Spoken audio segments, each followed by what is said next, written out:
So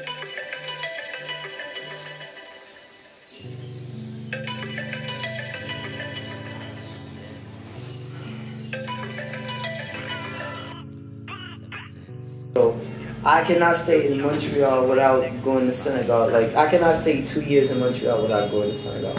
I need to like like go to the motherland. I need that like resources. I need that for my own health and just for my for me. Like, you know what I mean? Like me, like being a rapper is like a lifestyle. So you have the music, and then you have everything that goes with the music, meaning the music scene, the bitches, girls, the alcohol, contracts, the weed, you know, the drugs, the everything, the cursing, the the shaitanic environments around music. Yeah, so that's what makes music haram. But if we're just speaking like music, if an artist was able to just go to the studio, go to the booth, lay his vocals, and be done, and get money off of it, like and be without done, doing haram stuff, like it wouldn't be haram. Yeah. But music is just it's just mingled and mixed with so much other haram that an artist is obliged to mingle with that. So once you mingle with that, the haram, and then it becomes haram. You can't. You know what I mean? You can't. It's just like being a politician, if you ask me, because you cannot be a politician and be honest. No, you know what I mean? It seems like you gotta brush your principles aside. You gotta put your morals to the side. But that's something that, man, I cannot put I don't think I'm able to put my Islamic faith aside for his music. And if I have to do that to succeed, then I'd rather not succeed on some real nigga shit, because it will dwell on my conscience forever. You know, like it's just not me. And my relationship with God, thank God for everything. Without God, I am nothing. Sometimes I be having those conflictual situations in which I'm like, oh, I'm talking about this, but right after I gotta go pray. I'm out here performing in bars and stuff like that, where it's full of alcohol, full of things that my religion prevents me from doing, but I'm still doing it, and I'm asking God for forgiveness right after. It's kind of contradictory, but I try. Like as long as I know that my intentions are good, because with this music thing, I'm trying to feed my fam too. I'm trying to feed my belly, but I'm trying to feed my fam too.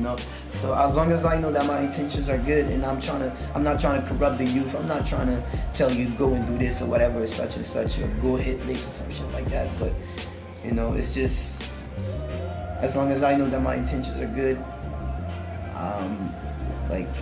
It's. I hope God, could sees that in that way, that my intentions are good, and it's not. I'm not trying to be, malicious or whatever, or something like that. Trying to corrupt the youth, or trying to be praised like I'm a god or whatever, or something like that. I'm just trying to make music.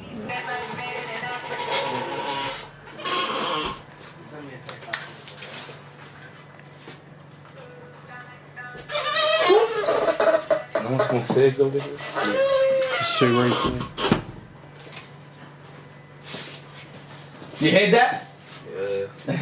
2 1s getting groovy to this. Two ones getting groovy to this. My 2 to 5s getting groovy to this. My Niger gals getting groovy to this. My Ghana gals getting groovy to this. My 2 to 4s getting groovy to this. My 2 3 5s getting groovy to this. My Niger gals getting groovy to this. My Ghana gals getting groovy to this. Playing in the chic is a crap top. What? Ça serait nice. How you see it? Well, my mom's, the passing of my mom really has like an impact. Like it was very impactful. It has a big plays a big responsibility in all these songs. Just songs filled with melancholy and just like loneliness and stuff like that. Like on the album, like songs like Colorful Darkness or Fake Happiness. A lot of those songs, they stem from the passing of my mother. It influenced me when it comes to writing my music, and it made me look at life in a different way and write music differently.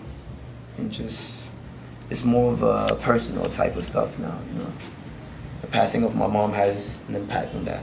Yeah. Well, like songs like Fake Happiness, Colorful Darkness, as I just said, or Mama Said on the album.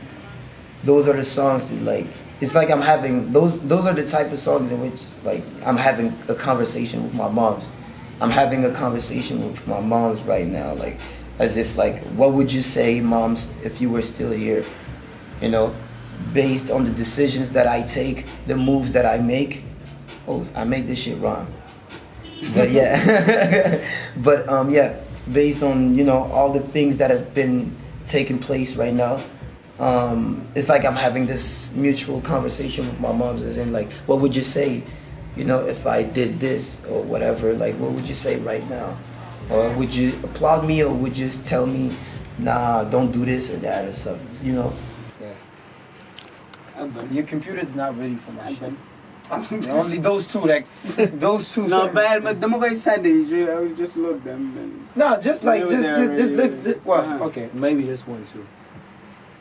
Yo, senão metes em estilo for rap, eh? Yeah, why not? Have you finished the one with Zou? Yeah, yeah. Ben enfin, il manquait le troisième verse, but I can show y'all a little, you know, preview or something like that.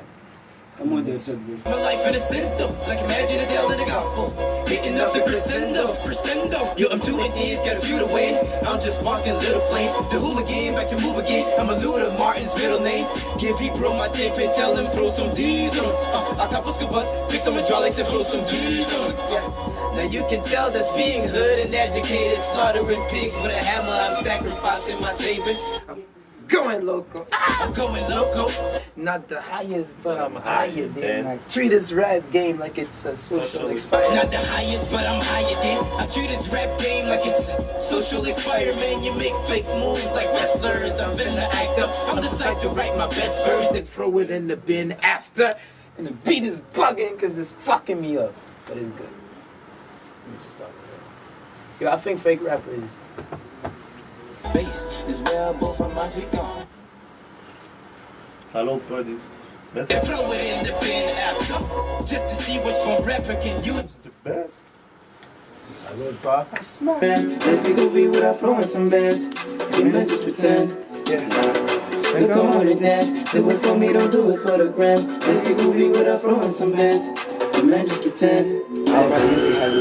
Well, honestly, you know, this evolution stems from life situations where, you know, I was happy, where I felt embarrassed, where I felt sad, angry, or whatever, something like that, you know. Those situations, they stem from that, you know, because I mean, this evolution stems from that, because to me, so, like, you know, all those emotions, you know, suffering and, like, you know, being happy, being sad, or whatever, has a great impact on the music that you compose after. Yeah, and how you see things, you know, when you go through certain experiences, you know, it makes you realize stuff, and it makes you, you know, like, I don't want to say it, like, it has a certain change on how you compose your music. I feel like when it comes to music, I'm way more of an eloquent person than when having a conversation with someone, you know. But it's ironic, because having a conversation with someone could inspire me to do music. Because, you know, I'm the type of person that listens a lot. I listen to what people have to say, even if it's not something that I necessarily represent, or even if I do not agree with them. I would like to hear their opinions, because you never know, you know. As you know, I'm only 22, so, you know, if God gives me breath, of course, you know, you're always gonna learn in life. You're always gonna learn in life. So I pick up things on the way, and I put the dead weight down. You know, what weighs me down, I just drop it, and I pick other things on the way. And if I realize that it's just that weight, I'm just dropping it. But I'm the person that listens a lot, and then I filter out what I think is rational or not, or what's, you know, whatever. Yeah.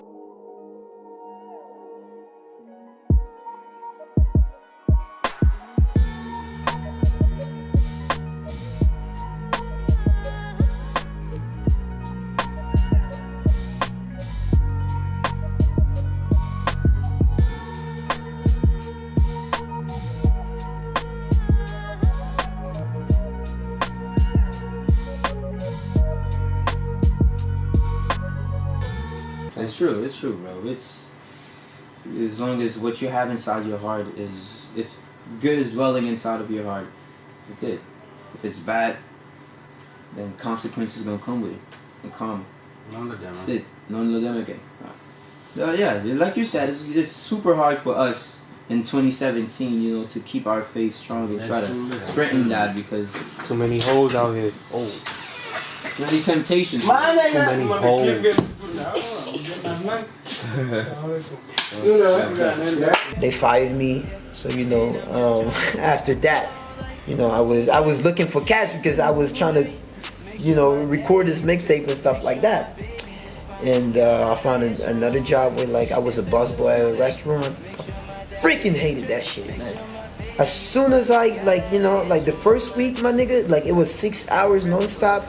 The first week, my nigga, the first time that I touched some pork beans and whatever, or some scraps, some food scraps, I was like, this shit is not for me, my nigga. But I told myself, man, you gotta go through uncomfortable situations in life to get where you wanna get, my man. And you know, that money, I used all of my money to record my songs. That's it. That's how it made me realize that, oh, this job is not too bad because I have something waiting for me out there. So that's why I'm doing this job right now. This is temporary. If I you know, do my strategic moves and really, you know, take my man's rich man's advices to the court, then I'm probably gonna get to that spot, you know. So that's how I began having this positive outlook on life, you know, because of my music, because of my belief in God and my music. That's how it was, you know. And my mom's, you know, mama said I was born to fly. Mama said I was born to fly. You know what I'm saying? So, my mama always told me, you know, put in work, try to make it, try to reach your goal, put your faith in God, put everything in God's hands, and watch Him do the rest. The only thing you have to keep, you have to solidify is your perseverance, your courage. That's it.